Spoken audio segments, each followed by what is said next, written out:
Smart Customs Gömrük Bəyannamesi proqramına yeni üsulla sima rəqəmsal imza ilə girişi göstərəcəm. 2026-cı ilin 1 iyun tarixindən qaydalar dəyişib, artıq PIN kodla, parolla girmək mümkün deyil. Yeni qaydalarla sima proqramı ilə girməlisiniz və bəyannamə verməlisiniz. Sima ilə girməyəndə mümkün olmur. Bunun üçün isə biz Smart Customs proqramını telefonumuza yükləməliyik. Bu ekranda gördüyümüz proqramı tarihi aldım sizin üçün. Bunu yükləməliyik və proqrama daxil olmalıyıq. Proqrama daxil olduqda bizə belə bir ekran verir və buradan biz MyGov.it seçimini edirik. MyGov.it seçimini etdikdə isə bizə belə bir səhifə gəlir. Burada isə biz digər üsullar bölməsini seçməliyik.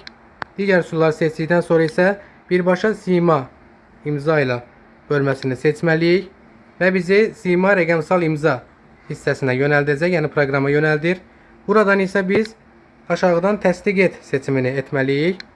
Təsdiq et seçimini etdikdən sonra aşağıdan təkrar ikinci dəfə təsdiq et bölməsi seçilir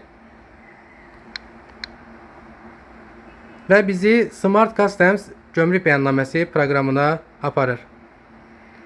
Burada isə biz ekrana gələn vətəndaş seçimini etməliyik və bundan sonra bizdə bəyannamə proqramı açılır. Bəyannamə proqramına girdik və bəyannamə vermək üçün isə soldan birinci seçim elektron ticarət sadələşdirilmiş bəyannamə bölməsinə keçid edirik.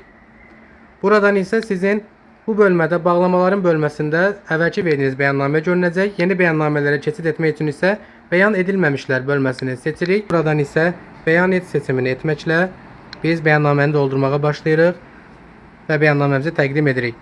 Növbəti videoda bəyannamənin doldurulma qaydasını sizlər üçün göstərəcəm. Bəyannamə necə doldurulur, məhsullar necə seçilir və qiymət necə yazılır, hansı valyuta ilə yazılır. Onu da sizlər üçün növbəti videoda göstərəcəm. Bu videomuz yekunlaşdı. Videonu bəyənməyi və kanala abunə olmağı unutmayın.